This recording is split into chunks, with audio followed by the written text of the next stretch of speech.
Vamos a comenzar con un pequeño repaso de lo que son las redes convolucionales. Porque si es la primera vez que ven este concepto, me imagino que no es tan fácil luego recordar los detalles, ¿no? Y aquí lo importante es recordar los detalles que hacen diferente cada arquitectura de red neuronal, ¿no? Primero vimos las redes típicas, son las que se les conoce como feed-forward networks, ¿no? Eh, a veces en las arquitecturas de redes aparecen como eh, FC, a veces abreviado, que es fully connected, ¿no? Totalmente conectadas. Es que sí, son neuronas típicas. Y en el caso de las redes convolucionales, pues ya empezamos a utilizar capas de convolución. Entonces, si se acuerdan, la idea detrás de convolución era reducir la cantidad de parámetros, ¿no? La cantidad de pesos que requiere nuestro modelo. Y por otra parte, bueno, esos pesos los vamos a ir compartiendo, ¿no? Para analizar diferentes secciones de los volúmenes, que de entrada inicialmente es una imagen, ¿no? Entonces, además de compartir esos pesos, o sea, utilizamos menos pesos que una red totalmente conectada. La otra ventaja es que podemos analizar los valores de los píxeles, considerando su relación espacial, ¿no? Sin destruir, digamos, el arreglo en 2 o 3 dimensiones si es una imagen a color. Algo que no ocurría antes de las convoluciones, porque si se acuerdan, teníamos que como desgranar cada imagen en pixelitos y crear un vector con esos píxeles, ¿no? Y así se alimentaban las redes. Entonces, eso perdías mucha información, ¿no? De la estructura de las imágenes, ¿no? ¿Qué píxel está al lado de qué otro píxel? Entonces, son las dos principales ventajas de las redes que utilizan convolución. Entonces, aquí en este esquema vemos el circulito, este representaría como una neurona para hacer convolución. Y nos muestran aquí cómo se está enfocando en una porción de la imagen. Entonces, básicamente, estas neuronas no tienen una conexión estricta o específica o una conexión dedicada, digamos, para cada píxel de la imagen, sino que es básicamente como un arreglo, en este caso de 3 dimensiones, que le llamamos filtro. Es un arreglo de 5 por 5, el cuadrito es de 5 por 5 y de profundidad 3, porque en este caso es una imagen a color, ¿no? RGB, de 3 canales. Entonces, cada vez que nosotros apliquemos ese filtro en una posición de la imagen, vamos a tener nuestra evaluación de salida, ¿no? De esa neurona convolucional, digamos. Entonces, la idea es que con esa... Ay, pregunta, creo que hay alguien que quiere entrar. Okay. La idea es que con esa neurona, con esos pesos asignados acá, si sacan el cálculo, son 5 por 5, 25 por 3, 75. Ese filtro contiene 75 parámetros, 75 pesos. Entonces, con los 75 pesos vamos a ir barriendo la imagen de izquierda a derecha y de arriba hacia abajo. Y en cada posición vamos a aplicar la neurona, ¿no? Y en cada posición va a salir un número de la neurona al calcular el producto punto, digamos. Entonces, con esos valores que van saliendo, al ir aplicando esa neurona en cada posición, vamos construyendo un volumen de salida. Entonces, digamos que aquí este verdecito nos generaría el volumen de 28 por 28 por 1 de profundidad, ¿no? El azul, pues, sería otra neurona. Aquí ya no la vimos, sería una neurona azul, con la que haríamos lo mismo, ¿no? Barreríamos la imagen. ¿Cuál es la diferencia entre la neurona azul y la verde en este caso? Pues el valor exacto que toman esos 75 pesos del filtro. Esos pesos, pues, como en cualquier otro modelo de Machine Learning, inicialmente son random, son aleatorios. Pues dependiendo del valor que tomen inicialmente, pues vamos a ir generando volúmenes de salida diferentes. Entonces aquí en este ejemplo estamos haciendo una convolución con 6 filtros de tamaño 5 por 5. Si nos vamos a los códigos, déjame paso a la notebook, donde podemos ver esto, la 02A. Déjame aumento el tamaño de esto. Aquí, a la hora de construir la arquitectura de la red, ponemos, o pusimos en esta arquitectura, aquí estamos poniendo que la primera capa va a ser una capa de convolución, donde vamos a tener 32 filtros de 7 por 7. ¿Sí? Entonces, aquí en esta tenemos 6 filtros de 5 por 5. Entonces, si quisiéramos, digamos, implementar esto, acá solamente tendríamos que decirle 932, decirle 6, y va a ser de 5 por 5. ¿Vale? Y aquí lo que le estamos diciendo es que las imágenes que va a recibir de entrada van a ser de 32 por 32 con 3 de profundidad. O sea, va a recibir imágenes a color. Ahora, si se acuerdan, normalmente en las redes convolucionales se va repitiendo como que un bloque de capas que son normalmente convolución.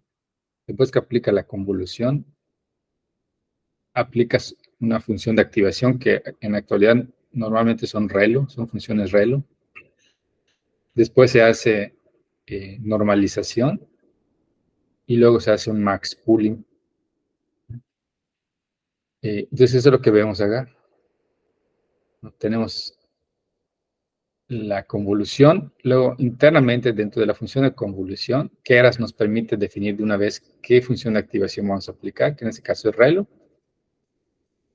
Luego aplicamos la normalización en tipo batch, o sea que vamos a sacar, se puede la normalización, supongo que tienen, no sé, 10 valores reales, cualquiera, no tiene que ser de una red convolucional, sino que solamente tienes 10 valores. Si quieres normalizarlos, ¿qué es lo que haces? Agarras esos 10 números, los promedias, se calcula la media. Y luego, ese valor media se lo restas a cada uno de esos 10 valores. Entonces, el resultado de esas restas son valores ya normalizados. El batch sería, en este caso, de tamaño 10, porque estoy hablando de 10 números. Entonces, eso es exactamente lo que hacemos. Pero lo hacemos, si queremos hacer un batch normalization de tamaño 10, para este caso, lo que estamos diciendo es que vamos a agarrar 10 ejemplos, o sea, 10 imágenes, tal vez, no sé, 10 imágenes de elefantes. Y lo que salga de la capa de convolución, que serían básicamente volúmenes como de este tipo, ¿no? Entonces, agarraríamos los 6 volúmenes generados para cada uno de los 10 elefantes y haríamos eso que les expliqué, ¿no? Calcular el promedio y luego le restamos a cada uno de los valores de esos volúmenes el promedio. En eso consiste el batch normalization, ¿no? Es como para mantener esos números centrados alrededor del valor más común o el promedio, ¿no? Es para evitar que se empiecen a generar números muy extremos o muy negativos o muy positivos. Y eso es un truco, digamos, que ayuda bastante al desempeño. Déjame aquí, no regreso, creo que voy a 32, ¿verdad? Para no modificar eso. Pueden hacer la experimentación para que vean lo importante que es agregar esta capa de acá. Esta misma notebook la pueden correr así como está y luego pueden comentar estas líneas para que vean que va a haber una diferencia. De hecho, creo que lo corrí aquí con la batch normalization. El accuracy bajaba hasta 0.7, ¿no? Sí, ¿alguien tiene una pregunta? Sí, profe, quería preguntarle, ahí en los parámetros que están disponibles en Kera, ahí está haciendo un filtro de 7x7, ¿no? Sí. Pero, o sea, veo que solamente pone 7, o sea, que solamente se pueden hacer filtros cuadrados. Sí, o sea, lo que comentaba la otra vez,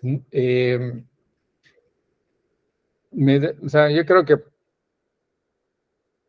no hace mucha diferencia si consideras filtros, digamos, rectangulares, porque como se aplican de forma exhaustiva, esos filtros lo podemos ver como una forma de extraer características de las imágenes, ¿no? Como cuando se ve en visión computacional o en procesamiento de imágenes, filtros, ¿no? Que filtros para detectar bordes o detectar esquinas, es algo similar, solo que esos filtros ya muy específicos que se estudian fueron diseñados para que a partir de una imagen, lo que salga de ese filtro o aplicar el filtro sean bordes, ¿no? O sean esquinas. Aquí al cambiar esos números, pues vas a obtener diferentes cosas que algunas cosas tal vez no van a tener sentido, pero la misma red se va a ir encargando de darle preferencia, digamos, a los filtros que sí extraen información de utilidad para la tarea de clasificación o regresión que estés haciendo. Entonces, a mí me da la impresión de que realmente no haría mucha diferencia por la forma exhaustiva en que se aplican esos filtros, en que tú le des la libertad a la biblioteca de aplicar esos filtros, de quiero un filtro de 5 por 8, por ejemplo, ¿no? Yo le pregunto, le pregunto porque, o sea, de forma general lo entiendo lo que pregunto. Si en algún ejemplo en particular, algún caso, por ejemplo, que querramos identificar alguna figura que sea alargada, no sé, un automóvil, por ejemplo, que normalmente va a ser una figura rectangular, no va a ser una figura cuadrada, ¿no? O sea, no sería, no tendría algún impacto el hecho de crear filtros rectangulares que más o menos se adecúen a que en algún momento el filtro justamente haga una convolución o sea, sobre el automóvil, a que lo haga de forma cuadrada. O sea, pregunto si eso podría llegar a tener algún impacto. Ya entendí a qué te refieres. No, fíjate que no, porque lo que haces con los filtros es barrer toda la imagen. Déjame ver si acá acá tiene la imagen de un elefantito, ¿no?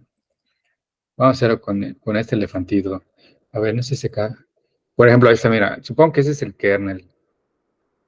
Ya sea que sea un kernel cuadrado o que sea un rectangular, ese kernel lo vas a aplicar empezando, aquí ya me,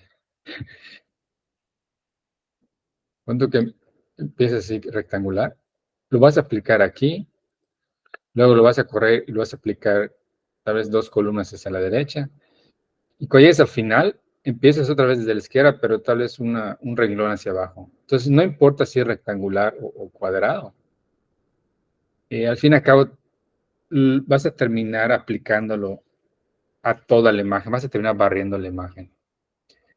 Y realmente son pequeñitos, ¿te das cuenta? Son de 5 por 5, 7 por 7 píxeles. Entonces, en este caso, pues es un elefante, ¿no?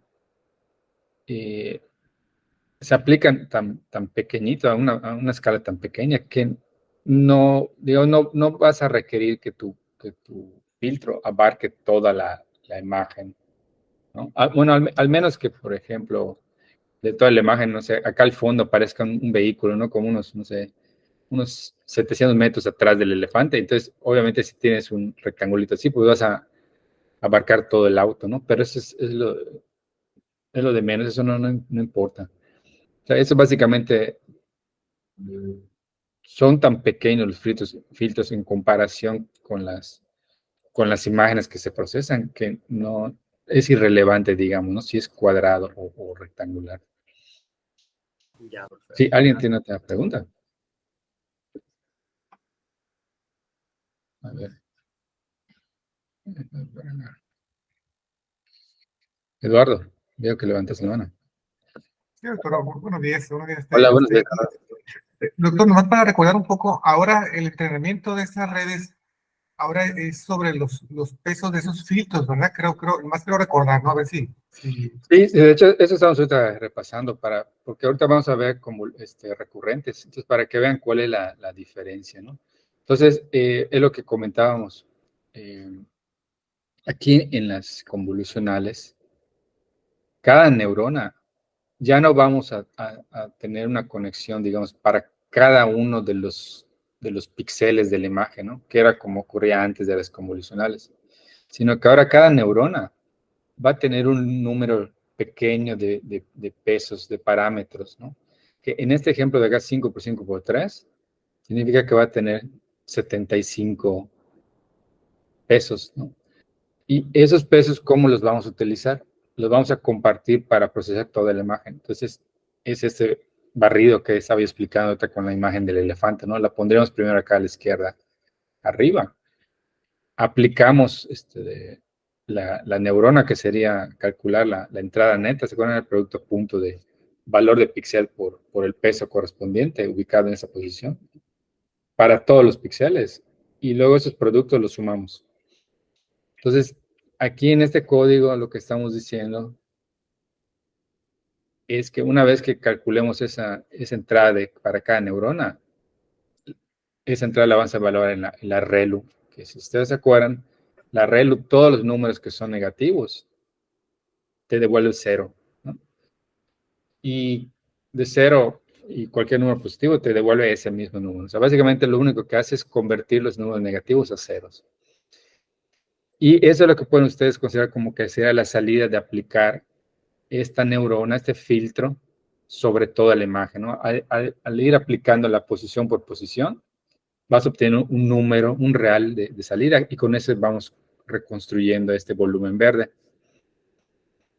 Entonces, si en una capa de convolución tenemos 6 filtros, o declaramos 6 filtros, pues cada filtro nos va a generar un volumen. Entonces, aquí en este caso el volumen sería ya, digamos, si lo quieren considerar como imágenes, serían imágenes de 28 por 28 píxeles, con una profundidad de 6, porque pues son 6 filtros que aplicamos, ¿no? Aquí en el código que tenemos de ejemplo, la 02A, la Image Classifier. Acá es un ejemplo donde estamos utilizando 32 filtros de 7 por 7. La profundidad, bueno, ahorita Dayan preguntaba, no sé si pueden usar rectangulares, si tiene algún impacto, y veamos que no tiene impacto porque son tan pequeñitos que realmente no hace diferencia si es rectangular o cuadrado, ¿no? O de alguna otra forma más allá de menos estándar, ¿no? Tal vez un rombo o algo así. Realmente no tendría tanto impacto porque son muy pequeñitos. Y de todas formas los usamos para barrer toda la imagen. Y de la misma forma tampoco especificamos la profundidad, ¿no? Aquí solo decimos de 7 por 7. Entonces, la misma biblioteca, la misma función, va a determinar cuál es la profundidad a la que se va a aplicar, dependiendo de la profundidad del volumen que esté entrando. En este caso, en la primera capa, pues va a entrar la imagen tal cual, ¿no? Y aquí es un ejemplo simple. Son imágenes de 32 por 32 píxeles, son pequeñitas realmente. Entonces, acá, pues, sí se ve como que haría cierto impacto, ¿no? Tendría cierto impacto si haces rectángulos, ¿no? Porque Están casi a la misma escala, digamos, el tamaño de esto, ¿no?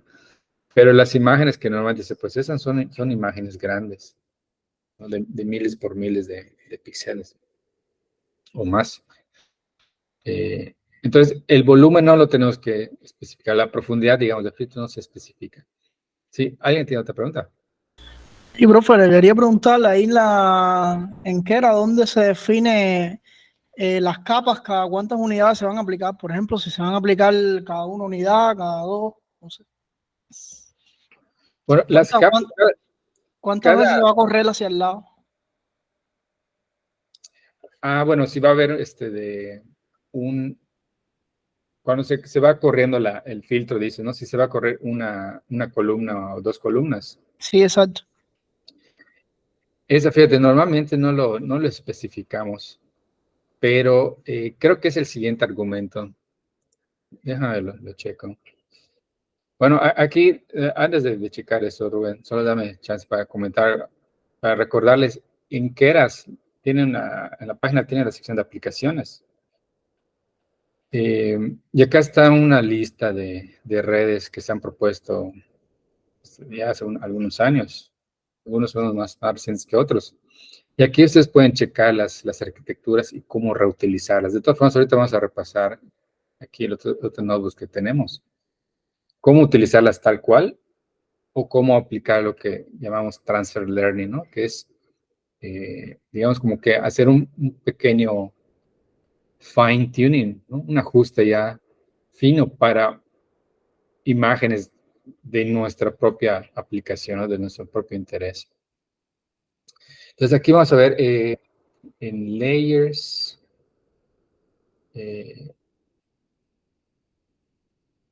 convolution layers, filtros kernel strides. Este de acá es donde especificas cuántos corrimientos vas a hacer, ¿no? Por ejemplo, veo que acá son dos. Primero que es para columna y renglón. Si le pones 2, no quiere decir que al barrer la imagen, cada vez que se corra, digo, el filtro, cada vez que apliques el filtro vas a correrlo 2 por 2, ¿no? Vamos a hacer el experimento. Lo único que tienen que tener cuidado es que sea compatible, digamos, con las dimensiones de la imagen. Puede hacer caso en que no quepa la cantidad de filtros a lo ancho. Ahora, hay una cuestión. Aquí, si dan cuenta de otro argumento que le puse padding. El padding era precisamente agregarle un borde a la imagen con puros ceros, que sería como pixelitos en color negro, ¿no? Cero luz. Precisamente para que al hacer el corrimiento no te queden, digamos, columnas sin que se pueda aplicar el filtro, ¿no? Entonces, creo que al poner esto, porque digo, normalmente, la vez que yo entreno, yo me voy columna por columna y renglón por renglón, no hago eso de brincarme, ¿no? Pero creo que al hacer esto ya estamos, el sistema automáticamente ajusta el tamaño de ese borde que se agrega para garantizar de que va a funcionar, ¿no? Entonces déjame. Una cosita, pero cuando se hace la convolución, no se perdería información si no brincas de pincel en pincel. O sea, si no vas corriendo de una sola columna. Entonces la imagen resultante tendría huequitos, porque, o sea, luego de convolucionar la imagen real con el filtro, la imagen resultante, o sea, los valores resultantes, la matriz resultante, tendría huequitos, ¿no? O sea, si te brincaste una columna, porque al final el resultado de convolucionar un filtro con una imagen, lo que te devuelve es un píxel, no lo que va en el píxel que se está convolucionando. No, realmente no te pierdes eso a ver. Es que no se brinca una columna, O sea, cuando se la brinca pero solapada.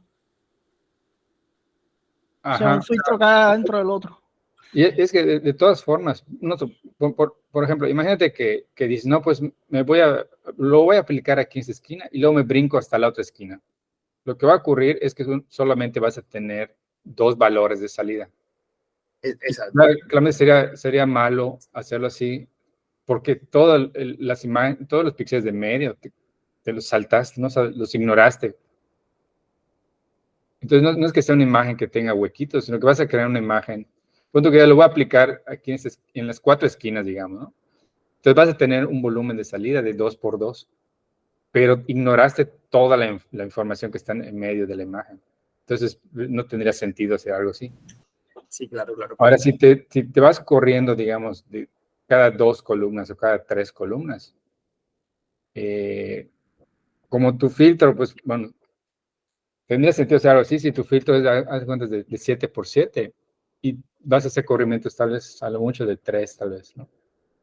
Entonces, siempre va a haber traslape, como dice Rubén, porque solo te vas a correr 3 posiciones, ¿no? Y tu filtro es de 7. Claro, no se pierde la información, o sea, siempre se tienen en cuenta los pinceles, todos los pinceles se tienen en cuenta, ¿no? No Sí. o sea, si el brinco fuera, por ejemplo, de 8, ahí sí hay una columna completa que se está perdiendo, que no está aportando información a la salida de la neurona. Exacto. Gracias. Entonces, Gracias, profe. vamos a hacer el experimento. A ver, a ver si no tarda mucho esto. Creo que no, creo que corre rápido. No, pues nada más que déjame checar si tengo acá activados los GPUs. Sí.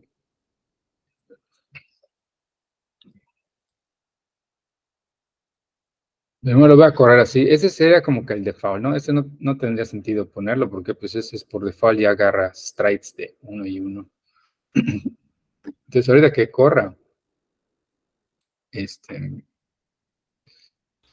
voy a ir cambiando esto solo para experimentar.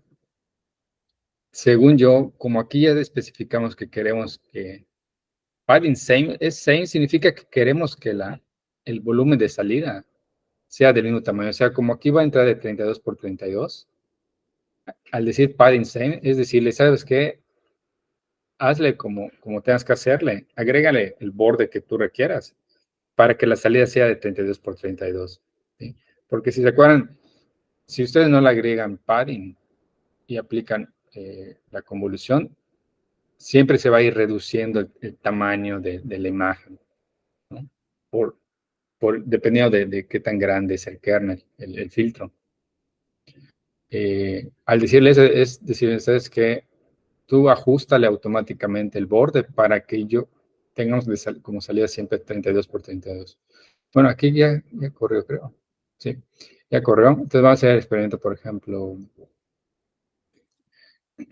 que sean corrimientos de 2 por 2.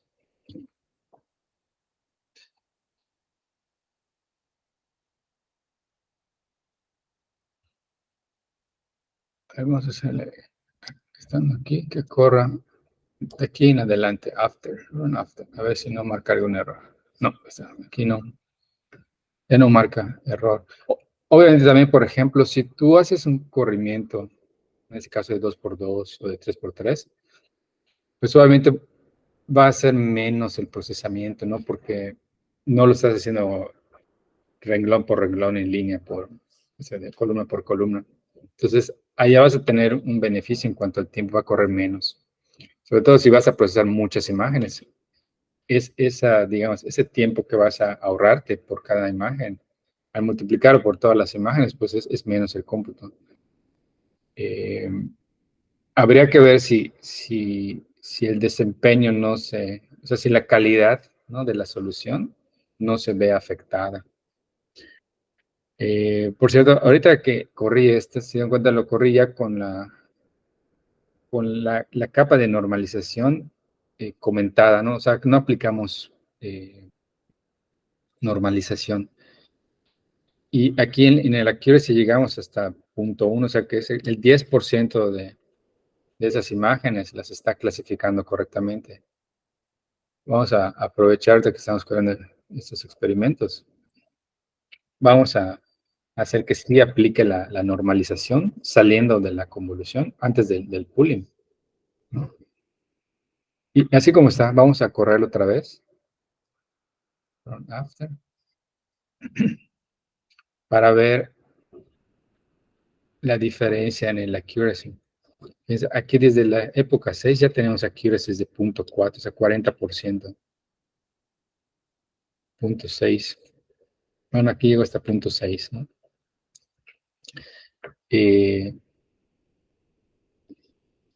Entonces, aquí vemos lo importante de la normalización, ¿no? O sea, una pequeña, un pequeño ajuste de los datos, que es como que, les decía, tratar de, de eliminar como que elementos muy extremos de los datos al normalizarlo con respecto al promedio, a la media, causa un impacto bastante fuerte, ¿no? En el desempeño. Vamos a hacer una cosa, aquí llegamos a punto 67. Vamos a ver qué ocurre si vamos a hacer un stride un poco más agresivo. Vamos a brincarnos, digamos, 5 columnas a la vez, o hacer un corrimiento de 5 columnas y 5 renglones a la vez. A ver si causa algún efecto acá relevante.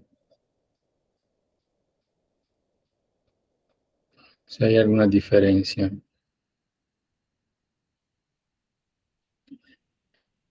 Pues fíjense, acá se redujo un poco el desempeño, ¿no? Porque, como les decía, al hacer eso, te vas saltando información de alguna forma. Aquí no nos brincamos píxeles, todos los píxeles fueron evaluados porque el tamaño de eran de 7 y los corrimientos son de 5, ¿no? Pero sí hay porciones de la imagen que ya no estamos analizando, lo estamos ignorando. Y al menos en este pequeñísimo experimento vemos que sí tuvo una importancia grande, ¿no? Igual y corriendo más épocas se equilibra eso, ¿no? Eh, pero pues igual como normalmente siempre buscamos entrenar con el menor número de épocas. No sé, es una cuestión allá de experimentalmente, o sea, tienen que diseñar experimentos con diferentes, en este caso, hiperparámetros del modelo. Bueno, el número de épocas, el tamaño de los strides, ¿no? De los corrimientos, el tamaño del kernel, e ir graficando sus curas de error y en este caso la métrica que estamos usando es la precisión, ¿no? La accuracy. Y con esa serie de experimentos, con lo que van a finalmente decidir cuál es el que les da un mejor desempeño, ¿no? En cuanto a las curvas de error, pues se acuerdan que normalmente buscamos algo que, bueno, acá está bien esto, ¿no? O sea, la curva esta baja suavemente. Aquí aparentemente si lo dejamos corriendo, esto todavía sigue bajando, ¿no? Entonces acá nos diría la pata, es que si yo quiero usar esa configuración de convolución, tendría que dejarlo corriendo, pues no sé, tal vez al menos 10 o 20 épocas más, hasta que veamos que esta curva azul ya está casi paralela al eje X, ¿no? De hecho, vamos a hacer el experimento, no tarda mucho, de todas formas. Vamos a aumentarle, acá está. Vamos a ver si con más épocas logramos llegar a ese punto 67, ¿no? Aquí solo tendríamos que ejecutar esta, que es el fit.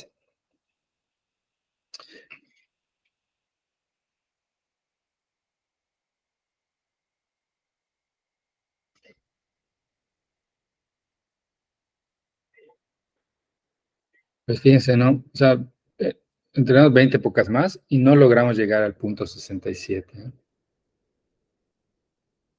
Aquí todavía sigue con la pendiente hacia abajo, o sea, acá todavía sigue reduciéndose. Lentamente, pero sigue reduciéndose, ¿no? Bueno, son esas series de experimentos que tiene uno que hacer. Igual, y dices, bueno, y si aumentamos el learning rate, aquí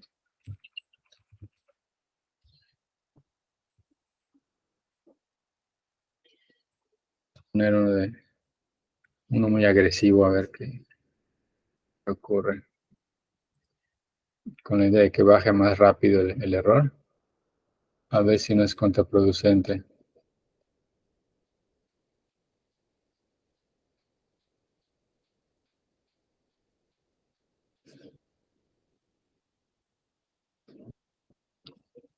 Bueno, es que hace rato en que no actualicé la gráfica, creo. Yo me engañé. Pero bueno, acá todavía sigue la pendiente, ¿no? Llegó a, no, 53. No le ayudó mucho. De hecho, le perjudicó, si dieron cuenta. Porque hace rato llegó a 61. Bueno, ya ven, aquí es cuestión de hacer muchos experimentos. No hay de otra. No hay forma de saber cuáles son el conjunto de hiperparámetros óptimos, ¿no? Para los datos. ¿Cómo ven? ¿Alguna pregunta con respecto a esto?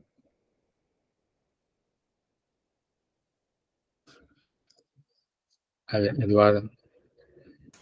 Sí, doctor, dos preguntas. Una es, ahorita que nos muestra esta biblioteca, creo que de Keras, que salen de todas esas redes ya preentrenadas. La Sí, primera pregunta es si esas son abiertas, me refiero a que para cualquier uso, investigación o comercial, cualquiera puede usarlas. así es. Sí, o sea, si tienen idea de alguna aplicación o lo que sea, lo pueden usar con fines comerciales, no hay ningún problema.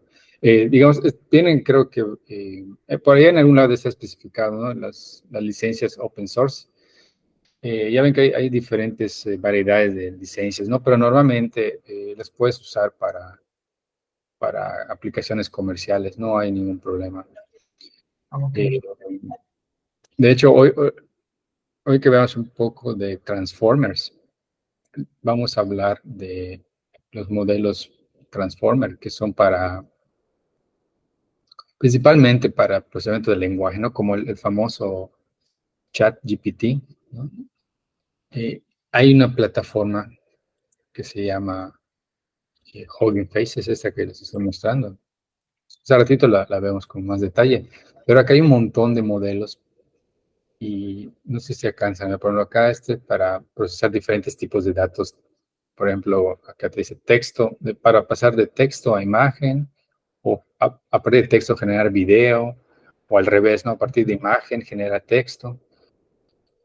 Hay otra categoría, por ejemplo, modelos de redes neuronales para problemas de visión computacional, ¿no? Como por ejemplo, detección de objetos, clasificación de imágenes, ¿no? Hay una sección que pues es la más importante hasta ahorita, que es la de procesamiento del lenguaje natural, para la clasificación de texto, para sistemas que responden preguntas de forma automática, sistemas conversacionales, ¿no? Como el tipo ChatGPT. Y hay acá una sección para procesar o para problemas de audio y otros que ponen acá, son menos, ¿no? Para información tabular, o sea, muy restringida. Y hasta para procesamiento perdón, para apreciar por refuerzo, ¿no? Todos estos modelos, alguien los entrenó. A veces son modelos que, la verdad, están mal entrenados. O sea, son proyectos de alguna universidad que digamos, hicieron lo que pudieron y lo dejaron allá disponible, ¿no? Por si alguien quiere trabajar con ese modelo. Solo hay que tener cuidado ahorita con esto de Hugging Face. Hay modelos que son robustos, a veces modelos entrenados por Facebook o por Google que están acá disponibles, pero hay muchos que están así de 2, 3, ¿no? O sea, no están tan bien preparados. A diferencia de Keras, los modelos que vemos que están acá en su sitio, esos sí están probados. ¿Sí? Aquí en la parte de applications, Keras Applications, esos modelos disponibles, esos funcionan bien. ¿Sí? De repente, sí me he topado hay una sección de acá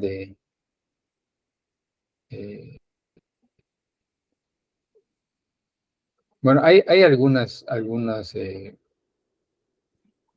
programitas que dejan allá disponibles, que a veces requieren algún tipo de ajuste porque la biblioteca ya cambió la forma en que se llama, ¿no? Por ejemplo, si se dieron cuenta ahorita en el learning rate, escribí en el argumento ese tal cual learning rate, ¿no? Con un underscore entre learning rate.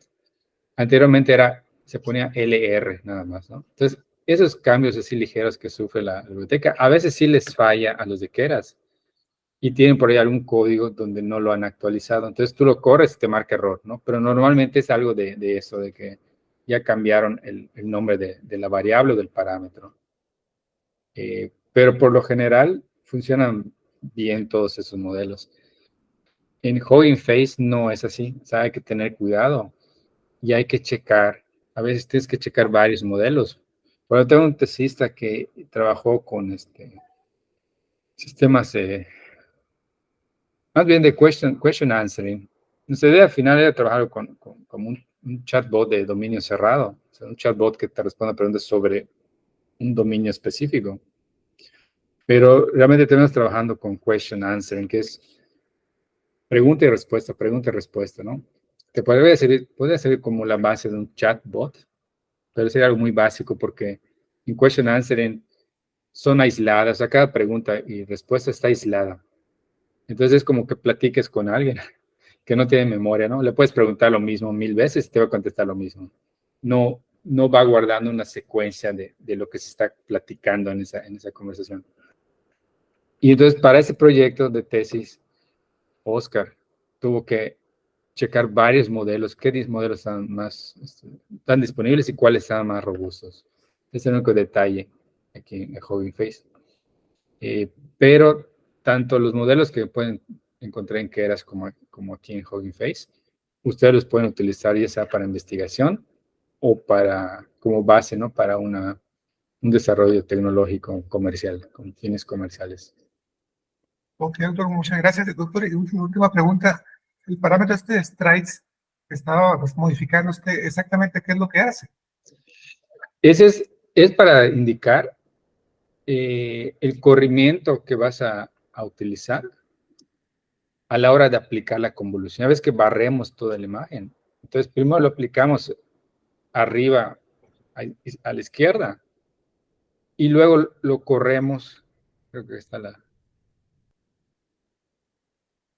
más adelante. Lo corremos cierto número de columnas hacia la derecha,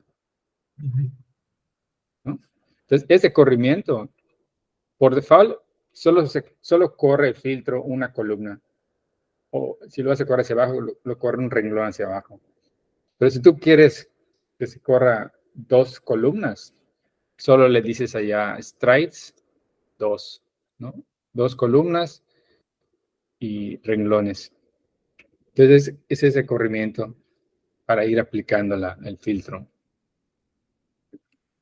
Ok, entonces en lugar de correr todas las filas, todas las columnas, se hace un corrimiento selectivo, vamos a decir, de alguna manera.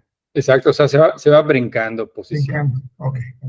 Se va saltando posiciones. Y eso, el beneficio es que creo pensar que lo hace más rápido, ¿no? El procesamiento. Exacto, porque pues, lo aplica menos veces, ¿no? Exactamente, pero igual puede ser que para un problema no sea adecuado, vamos a decir, eso es igual habría que buscar, ¿verdad? Es correcto, sí. O sea, hay como un trade-off, ¿no? O sea, va a ser más rápido, pero igual estás perdiendo información.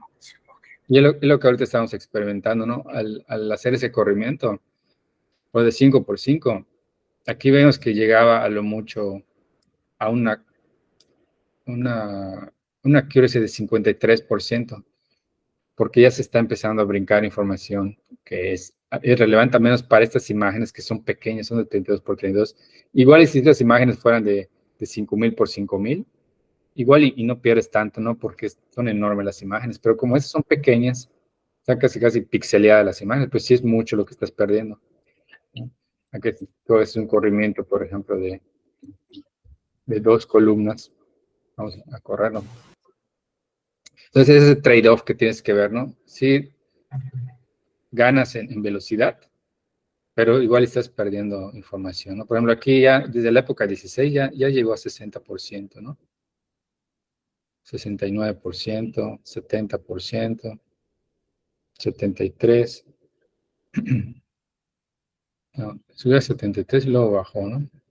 Aquí ya como que empezó a oscilar, vamos a ver la curvita. Bueno, un poquito, como que subió y luego bajó.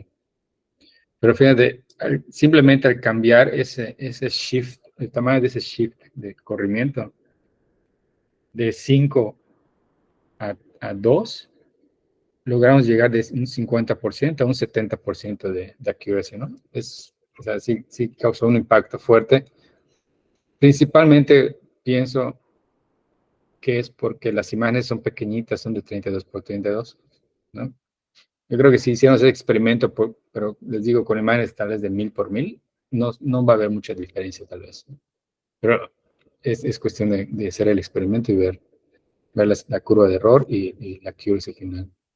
Ok, doctor, muchas gracias. ¿Sale? Profe, una preguntita, creo que es muy obvia, ¿no? Pero bueno, solo por confirmar. Evidentemente estos parámetros que nosotros configuramos se van a utilizar, o sea, esto del strike, se utilizaría tanto en la propagación como en la retropropagación, ¿no? O sea, ya sería tanto para evaluar la función como para la parte donde se están actualizando los precios, ¿no? Exacto, sí. Y es lo maravilloso de estas bibliotecas, ¿no? Porque, o sea, ya vimos cómo implementar una red desde cero, una facilita, ¿no? Todo lo que involucra, ¿no? Ese tipo de cuestiones sería una pesadilla estarlo implementando desde cero, ¿no? Porque tendrías que tener control, como tú dices, ¿no? De si ya aplicaste la propagación en estos puntos específicos de la imagen. Cuando tú hagas la retropropagación, tienes que considerar también ese aspecto, ¿no? En dónde lo aplicaste. Entonces, llevar control de eso es un poquito sería más delicado, ¿no? Si uno quisiera programarlo por su cuenta, ¿no? Ya aquí en ese caso, pues no es transparente para el programador esa parte. Bueno, de hecho, bueno, digamos, la forma que estamos viendo el uso de Keras es, digamos, el uso básico de Keras, ¿no? Es cómo tú puedes salvar una red. Y aquí, digamos, en el caso de los strikes, como ahorita preguntaste, la mi biblioteca se hace cargo de eso, ¿no? De hacer la actualización de los pesos correspondientes. Pero hay un nivel de programación de Keras que es ya utilizando, digamos, como un estilo más de TensorFlow. Ya ven que Keras es una biblioteca contenida dentro de TensorFlow. TensorFlow tiene muchas más funciones para procesar datos y para crear modelos. Y allá sí puedes, si tú quieres, no sé, ¿se te ocurre alguna nueva forma de aplicar los sprites? No sé, que al aplicar el stride hagas algo más, no solamente corrimiento, sino, no sé, un stride con max pooling, un híbrido ya, ¿no? Aquí obviamente no puedes hacer eso porque solo te da el chance de decir los strides y luego tienes tu función de pooling. Pero si tú quieres generar nuevo tipo de capa o modificar algo a nivel de los strides, puedes hacer eso, pero tienes que acceder directamente, o sea, a más bajo nivel, usando la biblioteca TensorFlow. Y allá sí, o sea, puedes llegar al nivel más bajo, ¿no? Un nivel más bajo para especificar cosas nuevas que tú quieras probar. Pero sí, yo he utilizado TensorFlow. Soy principiante en TensorFlow. Y es un poco, no sé, para mí no fue muy intuitivo entender cómo funciona esa biblioteca. Sí tiene su curva de aprendizaje, o sea, sí necesitas dedicarle varias horas a la programación en TensorFlow, pero, digamos, para las personas que quieren desarrollar nuevas tipos de redes neuronales, nuevas arquitecturas, es el camino que tienen que seguir, o sea, adentrarse en la biblioteca TensorFlow. Y bueno, la otra opción sería PyTorch, ¿no? Que es como que el otro caminito más utilizado. Que por cierto, para cuestiones de procesamiento de lenguaje natural, aquí en Hugging Face, bueno, no he hecho el conteo, pero normalmente los modelos que terminamos utilizando para procesamiento de lenguaje natural están programados no con Keras, sino con PyTorch, que es como que la competencia, ¿no?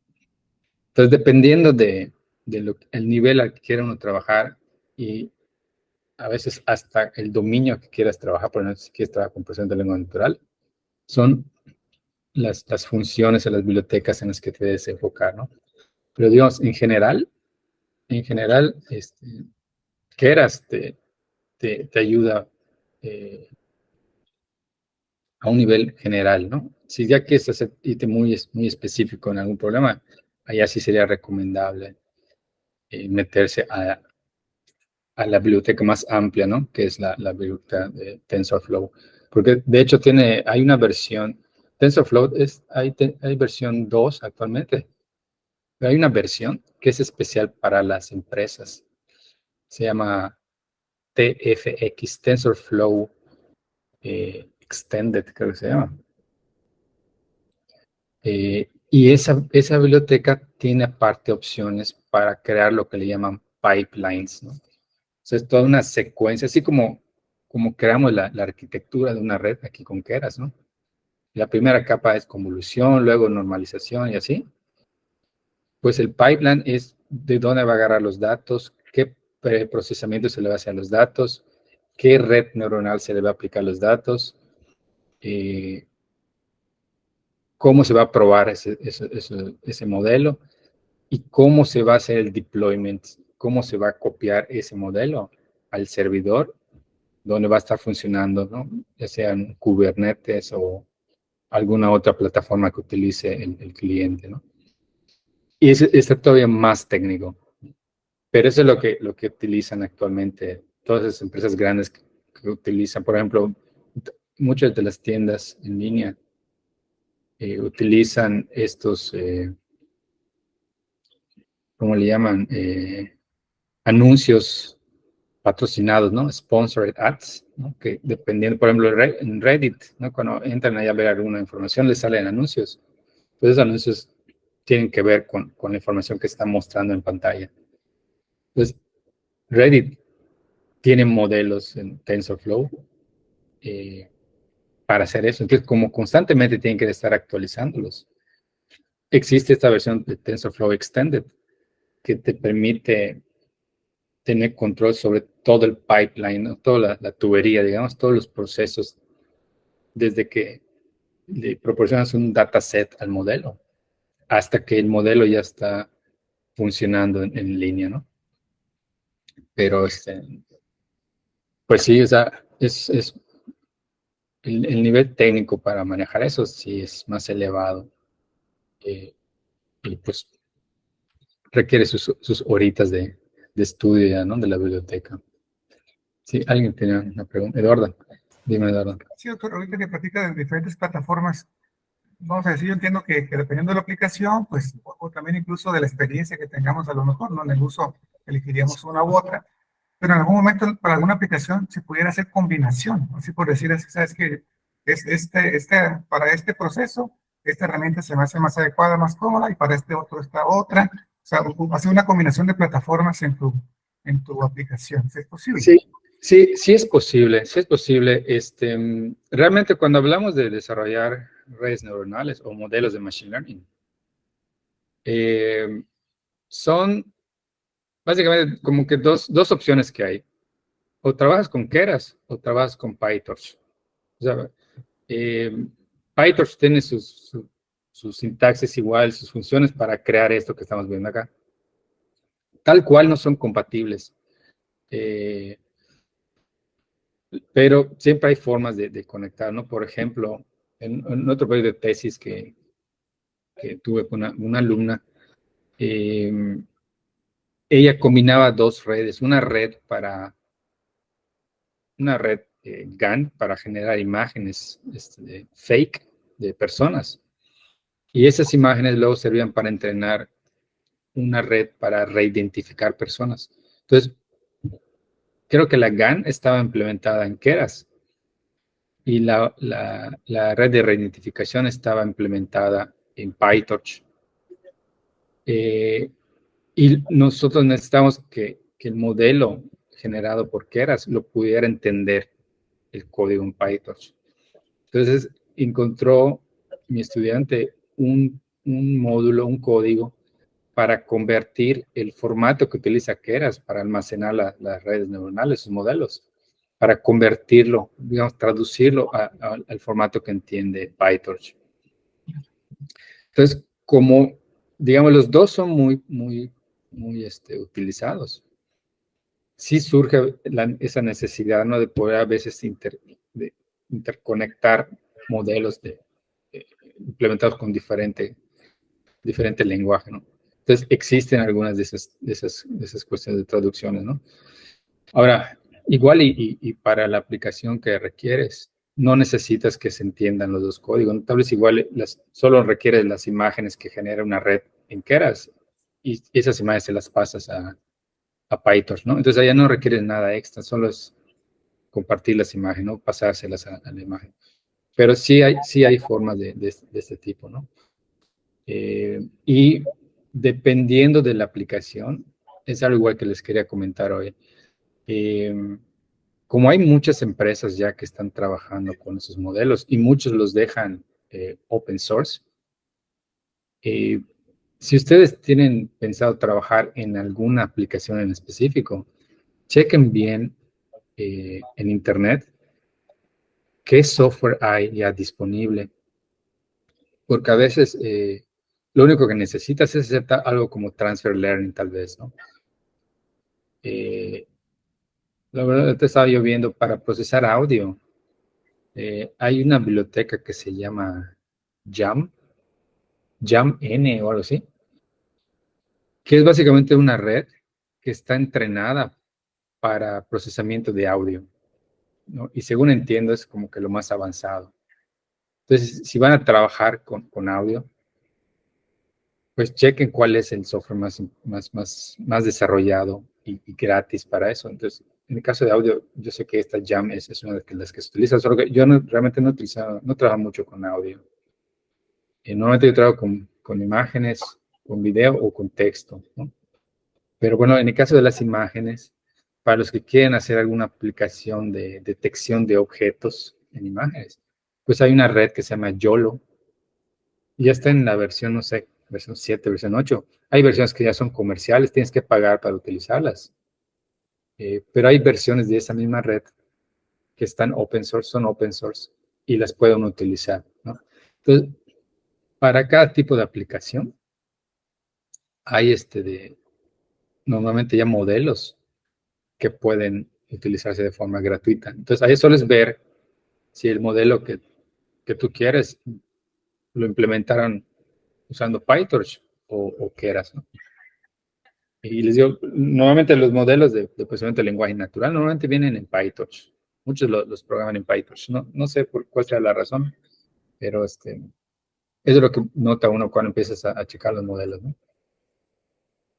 De todas formas, por ejemplo, lo principal es entender la parte de las redes, ¿no? La parte matemática, la parte algorítmica, qué es lo que está haciendo.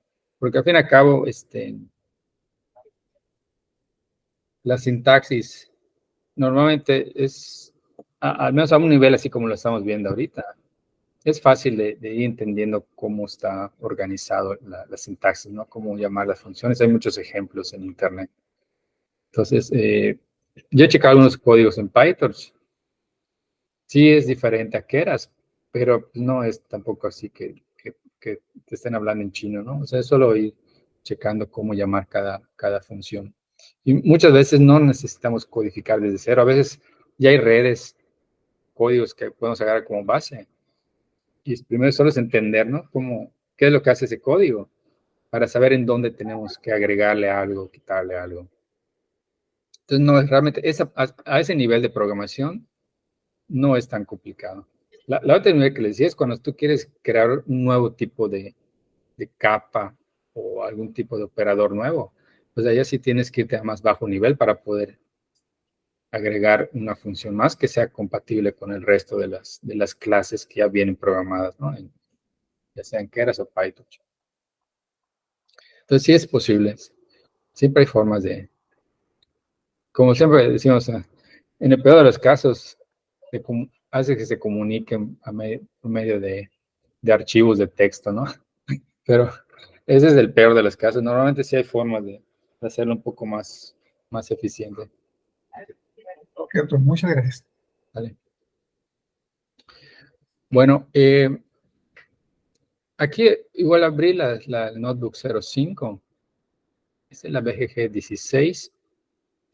Solo para repasar igual, ¿no?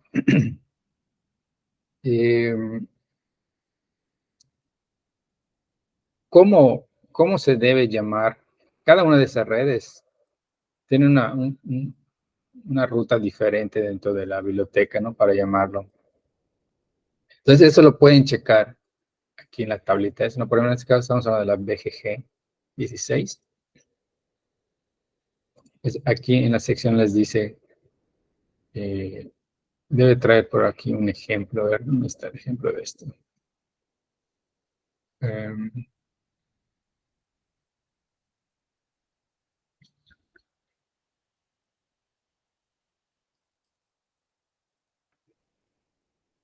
Aquí está ejemplito, ¿no? Acá te dice cómo llamarla, porque, por ejemplo, aquí arriba está la de ResNet.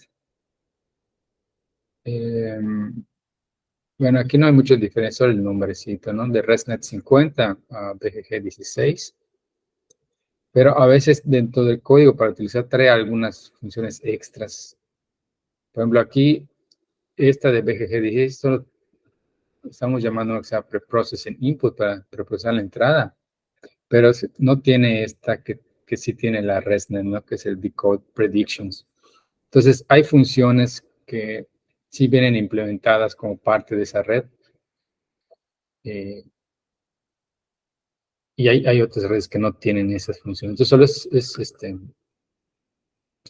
pues checar eso, ¿no? ¿Qué elementos tiene? Pero, digamos, si es solo, se lo van a utilizar para la tarea para la que fue implementada.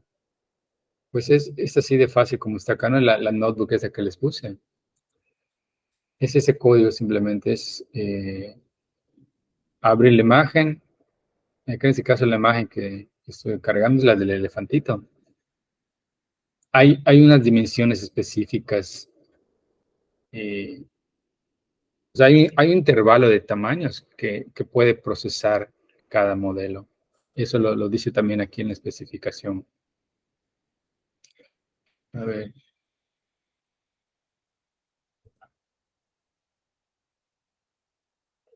Acá dice, por ejemplo, el tamaño de la entrada por default es de 224 por 224 píxeles. Pero acá te dice, por ejemplo, debe tener exactamente 3 canales, o sea, no puede procesar, así como usted no puede procesar imágenes en escala de grises, necesitas RGB. Y te dice el tamaño, la anchura y la altura de la imagen no debe ser más pequeña de 32. O sea, las imágenes más pequeñas que puede procesar son de 32 por 32. Si tú le pasas una de 28 por 28, no va a funcionar. Entonces, máximo es de 224 por 224 y mínimo es de 32.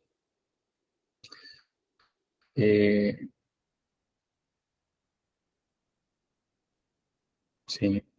Que de hecho, o sea, obviamente es más grande 224 que 224, tiene más información que una de 32 por 32, pero así está pequeña, ¿no? Si tú quieres procesar una imagen del celular, o sea, que tomas con tu celular, lo más probable es que la tengas que escalar, ¿no? Aquí no sé si puse en esta, aquí solo lo estoy cargando. Pero sí, creo que al cargar la imagen, esta función que tiene acá, al cargarla, me la escala a 224 por 224, porque la imagen, sí, es la de este elefantito.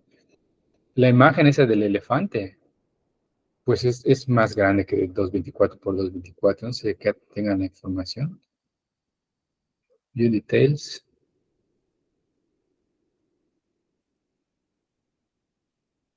No dice acá.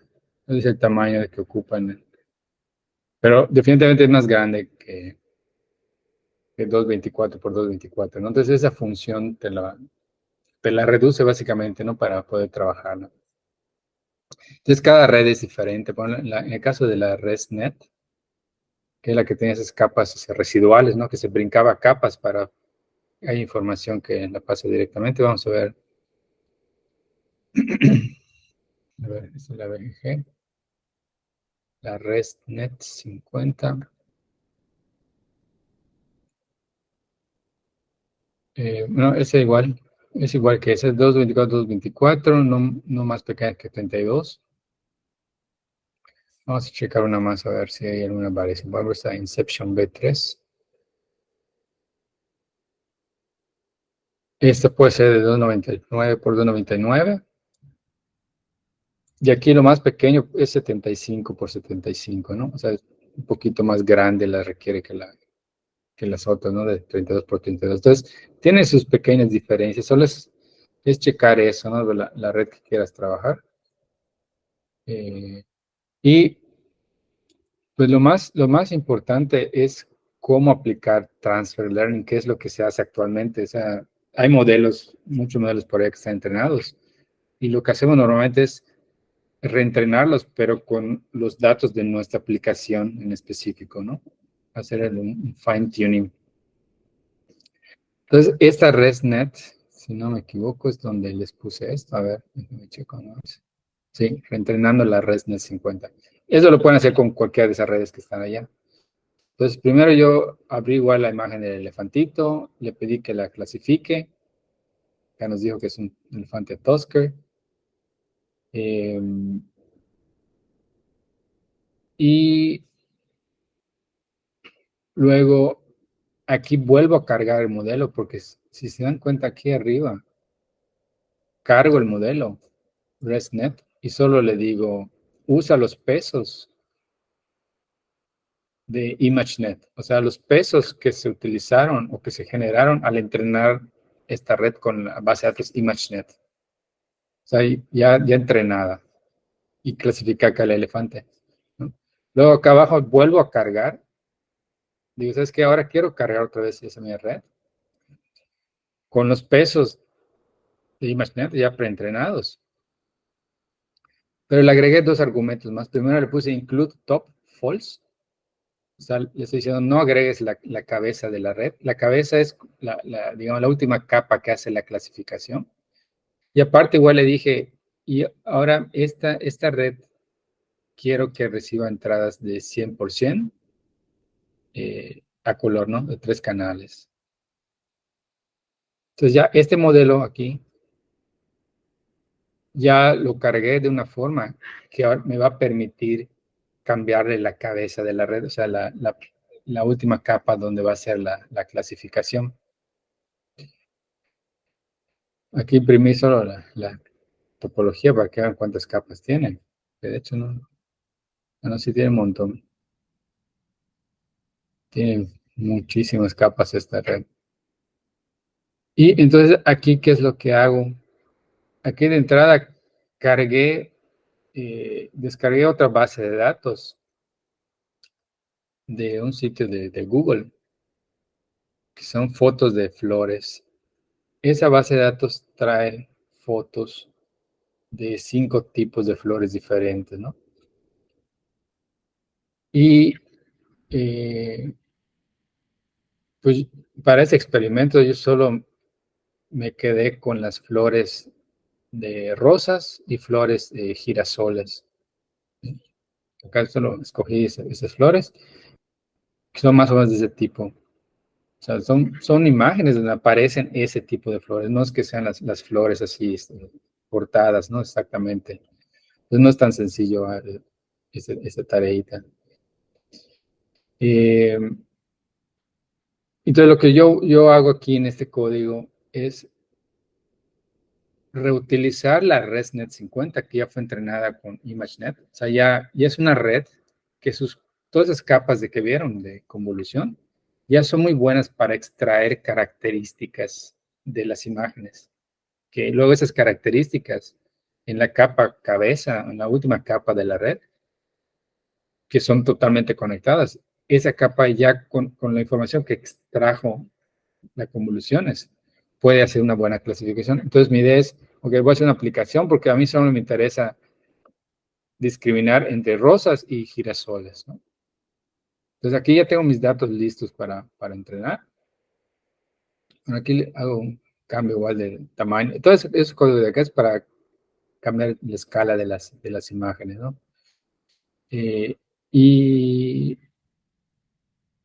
las salidas, va a haber imágenes 0, 1, o sea, la salida va a ser 0, 1 o 1, 0, ¿no? Porque hay 2 neuronas de salida. Aquí es solo para ajustar igual las etiquetas de salida, ¿no? Para cada ejemplo. Entonces, aquí viene la parte interesante. Aquí le estoy diciendo, dice, congelamos las capas que no queremos que sean entrenadas. Entonces, aquí estoy congelando todas las capas por layer, en model layers, o sea, todas las capas del modelo. Le estoy poniendo en modo trainable en false, ¿no? O sea, no va a ser entrenado. Acuérdense que model es la red es la ResNet con todas las capas de convolución, excepto la capa de salida. Entonces, todas esas capas de convolución, que es lo que llaman el body, el cuerpo de la red, no queremos tocar esos pesos. Tal y como están perfectos, ¿no? Entonces, los ponemos en false.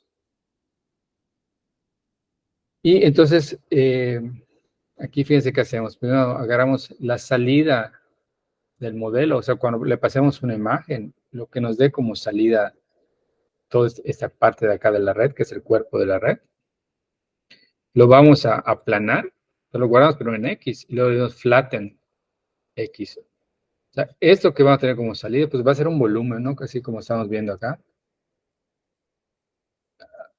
Lo que vamos a obtener al final de la red, pues va a ser un volumen, no sé de qué tamaño sea, pero va a ser un volumen. Entonces agarramos todos los valores que están en ese volumen y los aplanamos, o sea, los convertimos. Ahora sí, desgranamos todos esos valores y generamos un vector.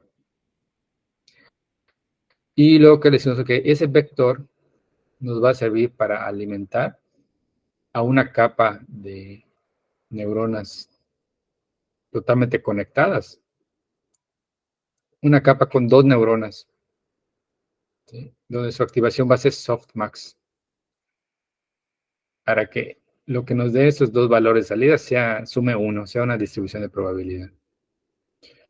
Y bueno, a esa capa le estoy llamando predictions. Es la capa va a ser para hacer predicciones.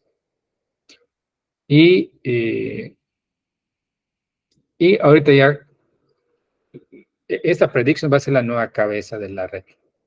Entonces le pego al cuerpo, la cabeza, que sería, ok, voy a hacer un modelo, le voy a llamar modelo final, donde voy a agarrar, la entrada va a ser el modelo, el input del modelo, ¿no? El que descargamos de la ResNet. Y ese se lo vamos a concatenar a predictions. Este de acá, model, nos permite concatenar varios modelos. Si nosotros creáramos aparte, no sé, alguna otra pequeña red que tenga 3 capas y que haga algo ya, no sé, extraño, y le llamamos, no sé, red intermedia. Aquí solo tenemos que ponerle red intermedia, coma, ¿no? Y vamos agregando hacemos como un pipeline, ¿no? Como que lo que salga de aquí, se lo pasas a esta lo procesa, lo que salga se lo pasas a predictions y así. En este caso, pues yo solo agregué esta capa con 2 neuronas. Pero acá si dan cuenta, tengo comentado, puedes agregar, puedes construir la red que tú quieras, ¿no? Le ponemos un nombre y luego ya con model lo concatenamos. Entonces, aquí imprimí ahora ya el modelo con la capa final. Déjenme les muestro acá cómo quedaría. Aquí en Summary.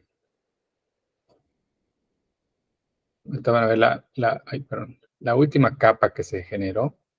No incluye la cabeza original de la red. Entonces, fíjense, la última capa es un bloque de convolución 1544-2048. Creo que esos son el kernel, no estoy muy seguro. Pero esta es la última capa que contiene model. Ese es el modelo sin la cabeza, ¿no? Ahora vamos a ver cómo se ve la última capa de modelo final, donde yo ya le agregué esas dos neuronas, ¿no? Entonces es esta de acá.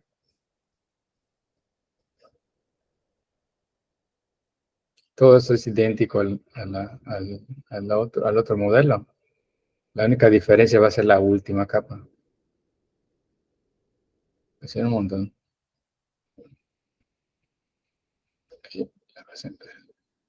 Aquí está. Bueno, esta es la última capa de arriba, ¿no? Aquí ya le agregamos, perdón, el de flatten. Y mi capa con mis dos neuroncitas, ¿no? Y acá les da el resumen. Trainable Parameters 65.538. O sea, simplemente por agregarle dos neuronas que son totalmente conectadas. O sea, cada una de estas dos neuronas va a tener un parámetro para cada uno de estos 32.768 valores, ¿no? Entonces, solamente eso, fíjense, dos neuronas aumentó 65.538 parámetros. Claro que si lo comparamos con todos los pesos que están en el cuerpo de la red, son 23 millones y medio, ¿no? Más de 23 millones y medio. Entonces, de lo que aumentó de tamaño, es poco realmente. Y todos estos de acá no los tenemos que modificar, no se van a modificar. Cuando yo aquí abajo ya le digo que utiliza categorías de cross entropy, stochastic gradient descent, lo que sea, le digo fit, lo único que va a entrenar son estos 65.000 pesos que cuando al momento de crearlos son pesos aleatorios, son valores aleatorios. Ahora, la propagación obviamente sí va a pasar por todas las capas, ¿no? Porque todas esas capas que están acá arriba les sirven para extraer características, ¿no? Importantes. Ahora, cuando se hace la retropropagación, pues la retropropagación solo va a afectar a los pesos que están aquí entre flatten y dense, ¿no? Cuando llegue acá va a checar que todos los pesos que están a partir de aquí para arriba están en false, trainable false, y no va a cambiarlos, ¿no? Entonces, hace retropropagación solo con estos. Y luego, pum, pasa al siguiente ejemplo o al siguiente lote de ejemplos, de imágenes. Propaga y retropropaga otra vez únicamente los pesos en esta capa, ¿no? Como ven, se entiende esa parte, esa es la parte clave de Transfer Learning. Y fue un logro realmente cuando empezaron a sacar estos modelos Transfer Learning, porque al inicio no se hablaba para nada de hacer esto. Pero conforme los modelos fueron creciendo demasiado y tomaba mucho tiempo y mucho dinero entrenarlos, empezaron a pensar, bueno, ¿de qué forma podemos hacerle para que una vez que un modelo sea entrenado, se pueda reutilizar sin que se tenga que empezar desde cero, ¿no? Que es como se hacía anteriormente. Entonces se les ocurrió esta opción de hacer transfer learning.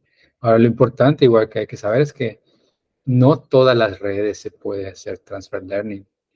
Normalmente cuando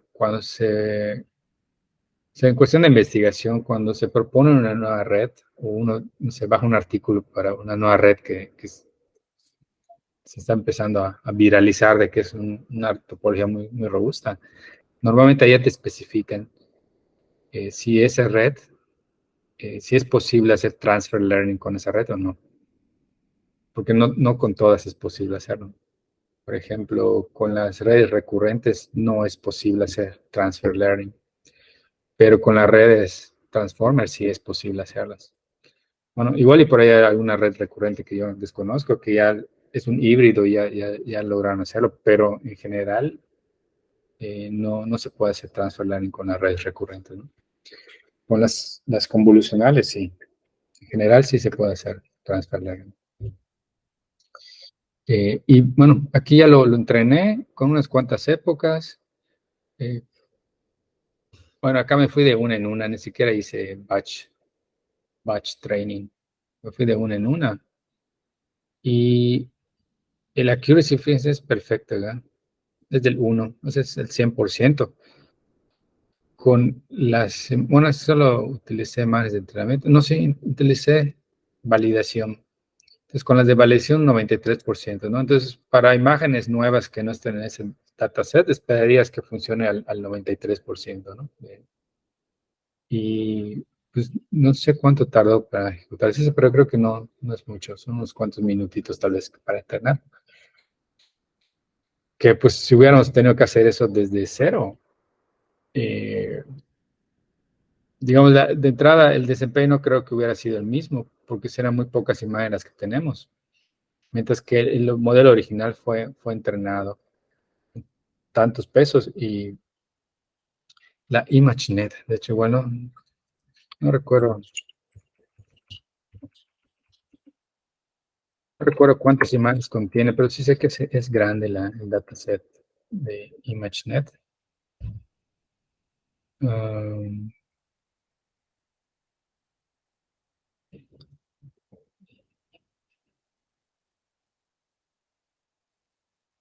muy pequeñitos.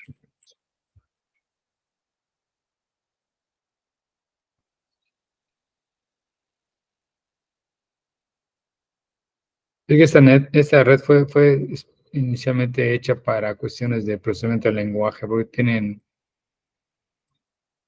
están como etiquetadas con la WordNet, que es una base de datos igual de descripciones en texto. Pues por eso habla aquí bueno, de sustantivos, ¿no? Más de 80,000 sustantivos en la image. Fíjense, tiene más o menos 1,000 imágenes por cada SynthNet, que es una red, un conjunto de sinónimos, palabras sinónimos. Son 100,000 SynthNet, o sea, pues haciendo el cálculo, son 100 millones de imágenes, tal vez. Bueno, no sé, habría que leerlo con cuidado. Pero sí sé que son un montón de imágenes. Si es así como estoy pensándolo acá, son millones, son cientos de millones de imágenes. Entonces, obviamente eso no se puede entrenar ni siquiera en Colab porque te saldría costosísimo.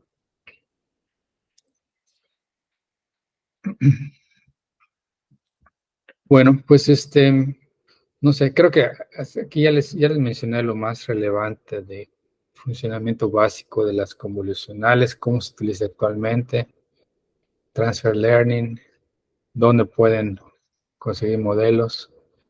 No sé si tengan alguna pregunta antes de pasarnos a otro tipo de red, la red recurrente. Sí, dime, Eduardo.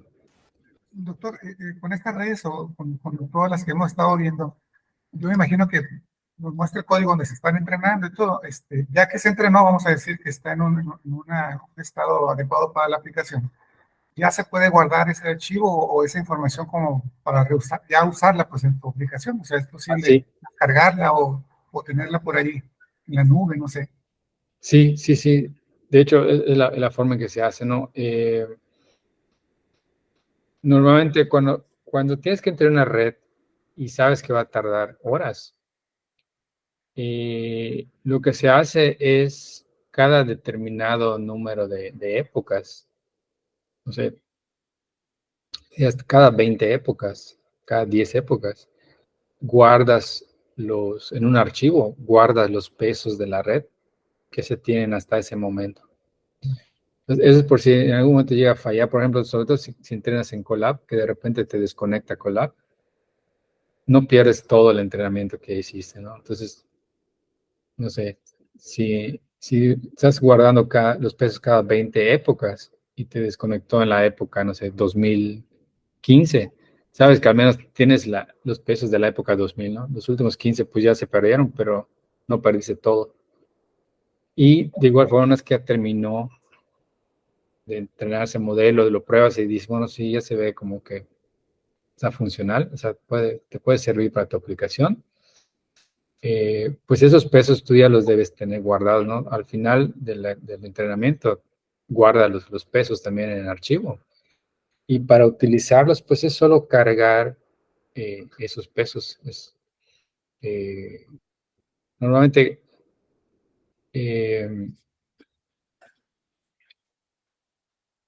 a ver, déjame muestro acá.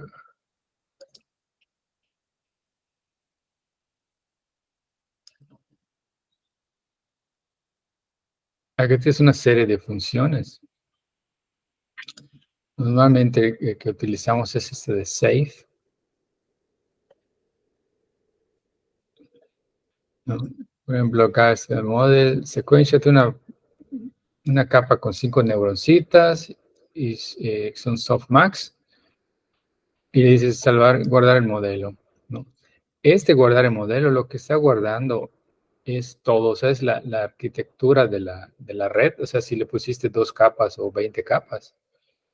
Pero está guardando también los pesos, si no me equivoco. Entonces acá lo guardó y luego lo dijo, bueno, vamos a cargarlo otra vez. Y ya puedes utilizar, ¿no? Obviamente aquí ni lo entrenaron, o sea, solo lo crearon, o sea, que contiene esos pesos, pues, son aleatorios, ¿no? Pero hay opciones igual para guardar únicamente los pesos, creo que se llama Safe Weights. Safe Weights. Bueno, eso si los quieres obtener de alguna capa, los quieres especificar de una forma, o si los quieres simplemente guardar, ¿no? Aquí no sé si tengo un ejemplito de esto.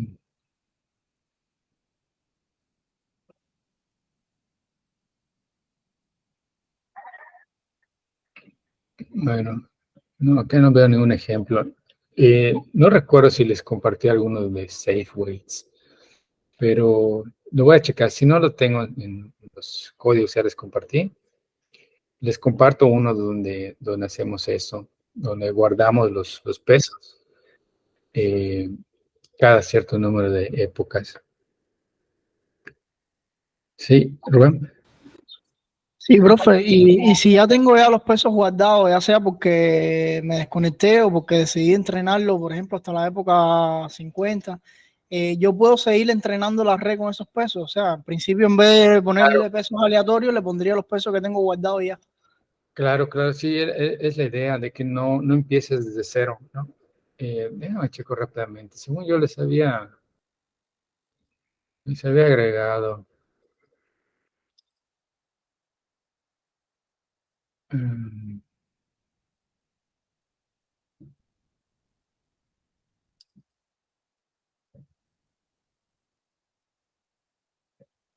tengo una notebook una notebook de ejemplo para precisamente eso, ¿no? Porque pues es muy utilizado eso.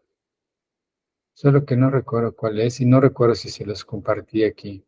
No, esta no es. No, déjame checo con cuidado cuáles les compartí y se los agrego para la próxima sesión, ¿sale? Para que vean cómo se estructura el código. Sí, yo les paso el ejemplo si no está por allá. Si está allá, pues les comento la próxima sesión, porque sí es muy utilizado. O sea, aquí en esas corridas que hacemos pues, son muy rápidas, no necesita estar guardado cada época, pero cuando vas a tardar ya horas, son cuestión de horas, pues sí es muy recomendable estar respaldando los pesos, ¿no? Por si te desconectan. Y al final igual ya guardar, una vez que termine de correr, guarda la última versión. Y pues efectivamente, o sea, una vez que los guardes, si tú lo quieres seguir entrenando, porque te das cuenta que todavía la curva de aprendizaje todavía, la curva del error todavía y se puede seguir bajando, pues solo cargas la red, cargas los pesos de ese archivo y continúas a partir de allá, ¿no? Entonces, para que no empieces desde cero. Déjame, les consigo no, se las comparto. ¿Sí? Dime. Una pregunta, ¿sería viable en algún caso de que, por ejemplo, si se obtuvo, si la red tuvo un entrenamiento, o sea, se entrenó la red y como que ya se ha mejorado las métricas, o sea, las métricas son métricas, no son aceptables, pero se han mejorado con respecto a métricas aleatorias, a pesos aleatorios. y se quiere modificar algo en la arquitectura de la red, ¿no? O sea, sería posible como que los nuevos pesos que se incorporaron, generarlos aleatorios, pero mantener los pesos que se tenían anteriormente. No sé si me explico. O sea, como que entrenas una red, tienes los pesos de esa red, pero luego le haces cambios a la red y quieres reutilizar los pesos. Sí, exacto. Y evidentemente los pesos nuevos que se incorporaron, evidentemente sí generarlos aleatoriamente, pero los anteriores ya mantenerlos, ¿no? Como que captarlos. No sé, como si... Sí, sí es posible hacer eso. Sí es posible hacer eso. Es porque es de una forma similar a lo que hicimos ahorita con Transfer Learning, ¿no? Podrías hacerlo así, digamos, si le vas a generar capas, depende de qué cambios le quieras hacer, ¿no? Porque en general sí se puede, o sea, tú puedes hacer, digamos, puedes hacer llamados específicos a cada una de las capas, ¿no? Entonces, lo más fácil sería que, como Transfer Learning, que agregues una secuencia de capas después, ¿no? O tal vez antes.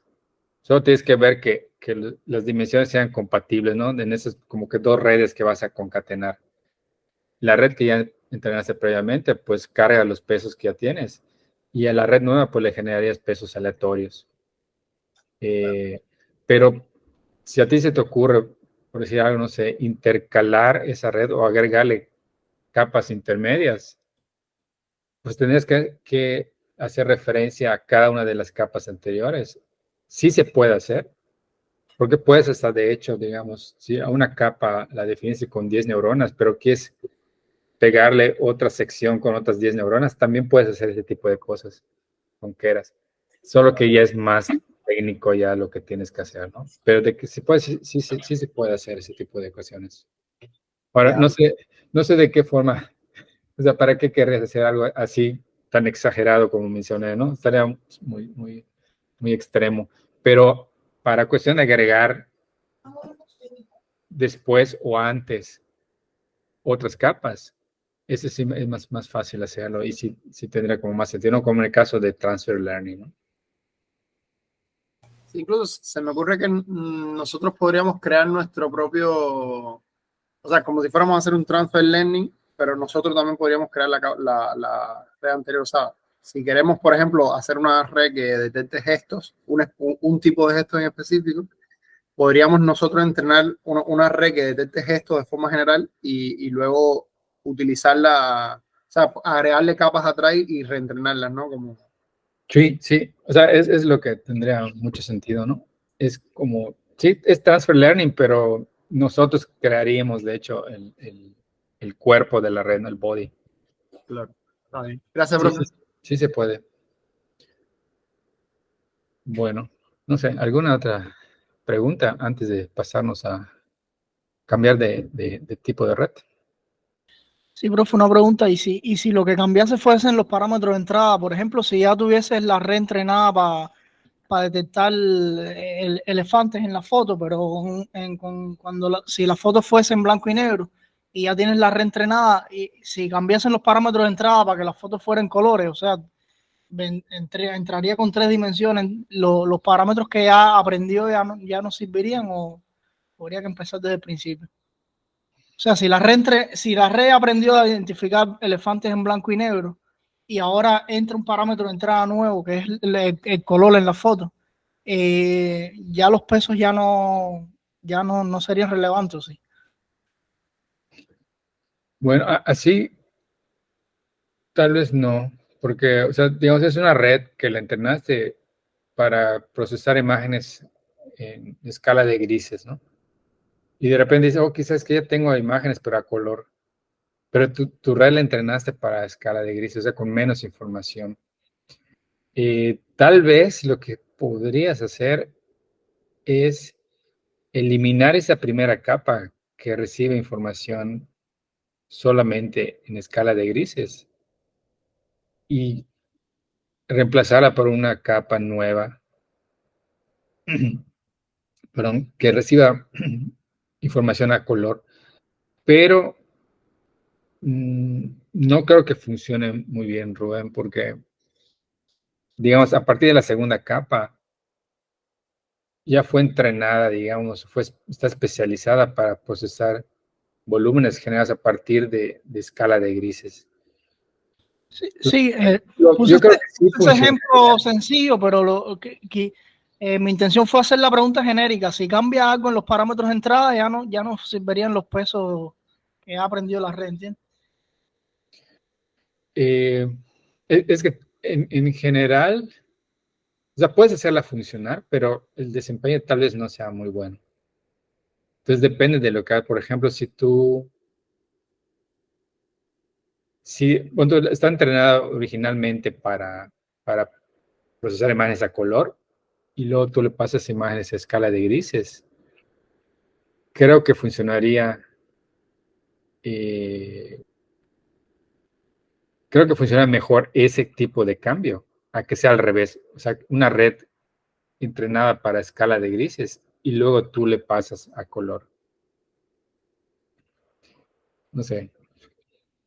Sí, habría que probarla ahí, pero es muy Como que probable. tendría que ser caso específico para ver qué va a pasar.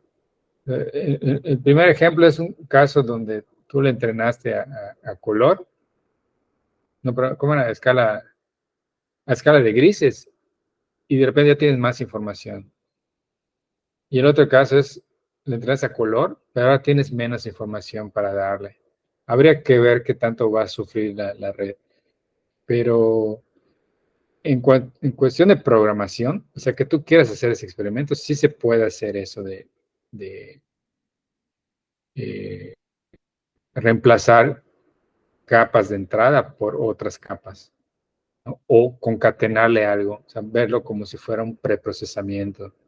No punto que tienes tu red ya entrenada para procesar imágenes a escala de grises y ahora tienes imágenes a color. Bueno, ahí de hecho sería hasta fácil porque solo sería convertir, eso puede ser como una función de procesamiento de imágenes, pasar una imagen de color a escala de grises, que básicamente lo que hace por cada píxel hace un promedio entre su rojo, verde y azul, con diferentes proporciones de cada canal, ¿no? Eso con funciones de la biblioteca hasta OpenCV se puede hacer súper fácil, será un preprocesamiento. Pero si es al revés, o sea, de una foto, tu red procesa imágenes a color, pero tú quieres ahora alimentarla con imágenes en escala de grises, tienes que aumentar la información, no tienes que agregarle ahora los otros dos canales. Entonces, igual puedes verlo como una capa de procesamiento, pero ahí no sé cómo le aumentaríamos esa información, ¿no? Es como, sí, es como aumentar datos, ¿no? Allá sería un poco más entretenido cómo lograr eso, ¿no? Pero, digo, en cuanto de programación, la biblioteca sí te permite hacer eso, solo que en cuestión del problema que estás investigando, habría que analizar si vale la pena hacer algo así y si vale la pena, cómo lo implementarías, ¿no? ¿Cuál sería el mejor algoritmo para hacerlo? Pero a nivel de programación, sí, o sea, puedes agregar al final, antes o hasta incluso intercalarlo, ¿no? Pero, pues, lo más fácil es ponérselo antes o después. Ponerlo así entre líneas, entre capas, está más un poco más elaborado hacerlo, pero también se puede. Gracias, doctor. Yo sí tengo alguna inquietud, aunque no sé si sea el tiempo ahorita para hacerlo, pero lo quería No sé. externar. He estado observando que los ajustes de los parámetros que ha estado haciendo, tanto para las redes convolucionales, la cantidad de neuronas, si lo vamos a entrenar, el tipo de función de activación, lo que sea, cualquier parámetro que nos esté afectando en el desempeño de la red. He estado observando que lo ha estado haciendo a una especie de prueba y error. Sí. No sé si sea posible o si ya se esté haciendo la aplicación del método Taguchi para diseño de experimentos, para de alguna manera llegar más rápido a una combinación adecuada de parámetros para obtener el mejor resultado. No sé si se esté haciendo o si sea posible hacerlo, pues.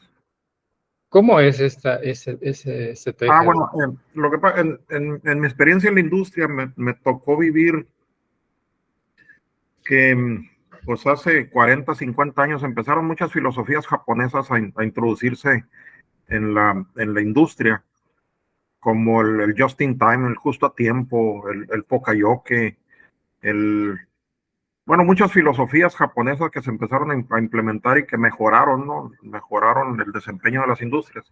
Y dentro de ellas venía una que le llamaban diseño de experimentos del método Taguchi, que se refiere a que si tenemos una serie de parámetros, no es necesario hacer todas las combinaciones posibles para llegar a un buen resultado o para obtener o encontrar la mejor combinación de parámetros para obtener el mejor resultado.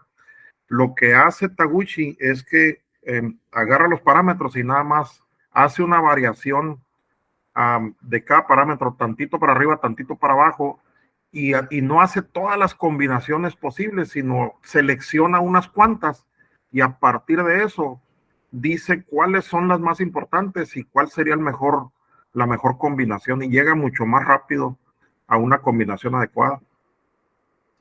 Sí, sí, ya sé a qué se refiere. Bueno, en general, bueno, yo nunca he utilizado una de esas estrategias, ¿no? Para reducir el número de experimentos que se requiere, pero sí pienso que en la industria, dependiendo de la empresa que lo esté entrenando sus modelos, yo sí pienso que utilizan ese tipo de estrategias. O sea, lo típico, lo que se ve en los libros, digamos, cuando estás estudiando Machine Learning, es saca para cada una de las dimensiones, ¿no? Cada uno de los parámetros que tú quieres evaluar, saca todas las opciones que quieras evaluar y son un montón, ¿no? Son una, ¿cómo se llama? Ocurre la maldición de Bellman, ¿no? Que por cada dimensión que quieres evaluar, pues aumenta exponencialmente el número de experimentos que tienes que realizar, ¿no? Pero sí sé que hay empresas que utilizan ese tipo de estrategias e incluso dependiendo del dominio que estén trabajando, del tipo de modelo que estén trabajando, tienen gente especializada en diseño de experimentación, que seguramente saben todo ese tipo de estrategias que está mencionando, ¿no? Digo, a mí nunca me ha tocado hacer algo así, porque realmente cuando en los proyectos de la industria donde yo he estado colaborando, nunca me ha tocado que yo tenga que crear un modelo desde cero. Normalmente ya tienen un modelo base y te dicen, oye, ¿sabes qué? Quiero que le agregues esto o que evalúes con este dataset en específico. Y son muy pocos los parámetros con los que a mí me ha tocado jugar, digamos, ¿no? Entonces no es algo así que tengas que hacer 10,000 experimentos, ¿no? Pero sí, hay un método, otra que explicaba cómo funciona esto. ¿Cómo le llaman? El método Taguchi. Taguchi, sí. Taguchi. Voy a investigar más de esto. Se me hace muy, muy relevante. Pero se me vino a la mente para la cuestión de seleccionar features de forma manual. O sea, supongo que para un problema tienes, no sé, 20 variables de entrada, pero tú quieres saber cuáles de esas 20 variables vale la pena realmente utilizar en tu modelo, porque tal vez, no sé, tal vez 10 de esas son redundantes, ¿no? Y tal vez tú solo requieres, no sé, de esas 20 que tienes disponibles, tal vez requieres 5. Pues ahí lo que aplican son los análisis ANOVA, ¿no?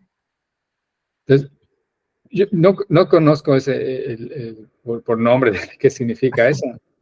Bueno, No, así es lo mismo, porque lo que hace la ANOVA es que verifica qué tanto está aportando cada uno de los parámetros y cuáles son los más relevantes y cuáles son los que debemos atacar. Y también se pueden ignorar los demás, ¿no? Ajá, es eso lo que lo que hacen el algoritmos que le quiero explicar, pero la forma en que lo hace, bueno, una forma sería exhaustiva, ¿no? Sacar todas los subconjuntos de estas 20 variables, ¿no? Que serían un montón, ¿no? Serían que 20 factorial, ¿no? Todas las posibles combinaciones. Sí. Llevaría mucho tiempo. Entonces, pero hay una estrategia que se utiliza, en donde se va considerando como un grafo. Entonces, en cada nivel de ese grafo, calculas combinaciones con menos opciones. No terminas evaluando todas las combinaciones de todos los posibles subconjuntos. Es un número muy reducido de pruebas que se hacen, pero en general, esa heurística, digamos, para seleccionar las variables, sí da con buenos subconjuntos, ¿no? Que sean óptimos. Entonces, hay dos estrategias. Una donde empiezas con una sola variable. Dices, bueno, vas a suponer que esta variable es la buena, ¿no? Pruebas tu modelo y mides cuál es el desempeño del modelo. Luego agarras la segunda variable y supones que esa, la segunda variable, es la única, la buena, ¿no? Y así te vas primero en ese primer nivel, probarías con una sola de esas 20 variables a la vez. Y luego te quedas solo con la mejor. Entonces, luego que ya agarraste la mejor de todas, dices, bueno, ok, vamos a suponer que con 2 variables sería buena. Entonces ya de las otras 19 solo escoges cuál agregándola a la primera funcionaría mejor. Entonces, esa es una estrategia donde vas aumentando variables y se va formando como un grafo de las opciones, pero es mucho menor el número que 20 factorial. Lo puedes hacer al revés también, asumes que primero requieres todas las 20 y luego empiezas a quitar de una en una, ¿no? Luego quitas 2, luego quitas 3, así. Es algo similar, como dices, es una de esas estrategias para reducir el número de combinaciones que hay que probar, ¿no? Pero, pues, yo realmente no sabía que hay todo un mundo y ahorita ya me dijo, ¿no? El Taguchi y el otro, como dijo, se llama ANOVA. ANOVA. Voy a investigar más de eso. Bueno, sí, el método Taguchi es algo semejante, nada más que agarra todos los parámetros al mismo tiempo. Y lo que hace, o lo que se recomienda, puede ser, por ejemplo, ahorita que comentaba que ha llegado usted a trabajar a la industria donde ya hay un modelo previamente trabajando.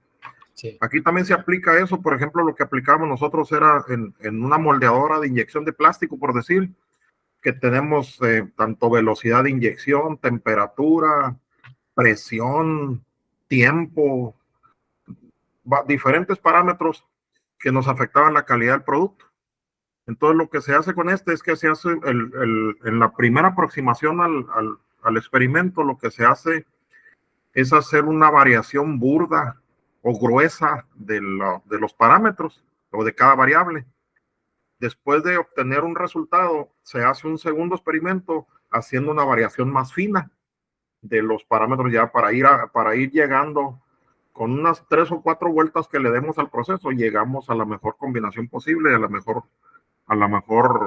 bueno, la combinación de variables, pues, para obtener el mejor resultado. ¿Sabe qué me recuerda eso?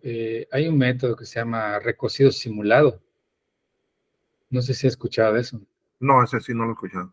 Donde se trata de imitar el proceso de fabricación o producción de metales, donde a los metales les suben la temperatura Sí, lo que es el tratamiento térmico, ¿no? rápidamente. Exacto, entonces le llaman recocido, como que va recociendo el metal. Entonces le suben la temperatura rápidamente para que los átomos se pongan muy activos, se reacomoden, y luego le bajan la temperatura, lo enfrían lentamente para que se vayan acomodando y queda más resistente el metal, ¿no? Y luego lo repiten otra vez, ¿no? Le suben otra vez la temperatura y lo dejan enfriar. Es un proceso. Lo que le llaman el revenido, pues.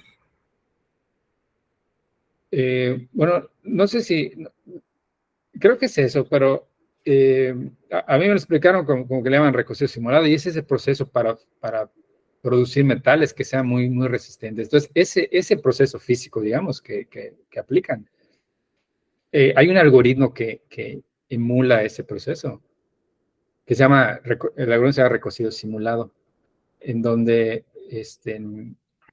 es para encontrar, para optimizar funciones. Entonces, al inicio se genera una solución, que una solución puede verla como un listado de parámetros. Y entonces, al inicio se hacen cambios aleatorios, pero cambios grandes. ¿Qué tan grande va a ser el cambio? Lo controla este parámetro que es la temperatura, ¿no? Como la temperatura del metal. Entonces, al inicio del algoritmo, los cambios que sufren cada una de las variables, que podemos verlo como los diferentes valores que pueden tomar esos parámetros que queremos optimizar, es grande, ¿no? Pero luego, le empiezan a hacer cambios un poco más pequeños. Luego suben la temperatura y otra vez modifican un montón. Pero entonces el proceso donde van sufriendo cambios los parámetros, se van fijando en los que tienen mejor evaluación, ¿no? Los que tienen mejor desempeño. Entonces, o sea, eso funciona bien. Ese método yo vi que lo implementen fue parte de la tesis de un amigo cuando yo estaba haciendo la maestría y lo utilizaron para optimizar. ¿Qué optimizaron? Creo que era la ubicación de cajeros de Banorte en Monterrey. Es un proceso programa de optimización donde allá esos parámetros era, por ejemplo, la ubicación en la ciudad, cuánto dinero se le debería poner al cajero, porque lo que querían es que el dinero se mueva, ¿no? O sea, si pones un cajero donde la gente no saca mucho dinero, pones un montón de dinero, pues se va a quedar estancada en ese cajero, ¿no? O si pones en un lugar donde, no sé, en un centro comercial donde la gente saca mucho dinero, pones menos dinero, se queda sin dinero el cajero y también no le conviene al banco, ¿no? Entonces, también sacado su lista de variables y cuántos cajeros quiere ubicar el banco. Y con este recocido simulado, encontraban la mejor combinación de parámetros, ¿no? Pero sin que sea una búsqueda exhaustiva, sino que una búsqueda así heurística con recocido simulado. Y lo mismo se hace hay todo en inteligencia artificial, hay todo un campo que se llama cómputo evolutivo, en donde hacen eso, son puros métodos para optimizar funciones, que así matemáticamente pues, no se podría porque no son funciones continuas y son monstruos de funciones. Entonces son heurísticas que se utilizan para no tener que hacer una búsqueda exhaustiva, ¿no? Y sobre todo cuando esos parámetros pues no son variables discretas, ¿no? Sino son continuas. Es donde allá pues, de plano no puedes hacer una búsqueda exhaustiva, ¿no? Son un número infinito de opciones. Pero esos métodos que usted menciona no los había escuchado. Voy a investigar porque suena como que será muy práctico para esto de machine learning, porque lo que hacemos es fijarnos en la curva de error, pero sí tenemos que correr experimentos. Normalmente pues son como que, pues, no exhaustivos, pero sí nosotros escogemos arbitrariamente, digamos, tal vez en cuanto al número de neuronas, ¿no? Vamos a probar con 2 neuronas, máximo 10 neuronas en esta capa, ¿no? Pero igual y tiene mucha aplicación. Voy a investigar. Igual y alguien por allá ya propuso estos métodos que menciona usted para entrenar redes. Pero yo, primera vez que escucho esos métodos. Sí, pues me llamó la atención, pues yo, por mi experiencia lo he vivido, pero no, como soy nuevo en esto de Machine Learning, pues pensé a lo mejor esto, no sé si estará aplicando o será bueno, no sé si tengo algún efecto o habrá alguna variante, ¿no? Como comentas, de que se esté haciendo algo parecido. Pero No, sí.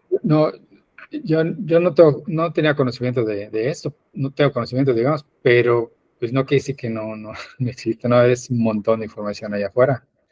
Voy a checar, igual y por ahí hay algún artículo donde lo hayan utilizado y hayan, pues no sé, publicado, ¿no? Si tuvo una ventaja y qué tan grande es la ventaja de aplicarlo, pero sí, suena muy interesante y muy práctico para esto. Lo voy a investigar y en la próxima sesión le comento que averigüe.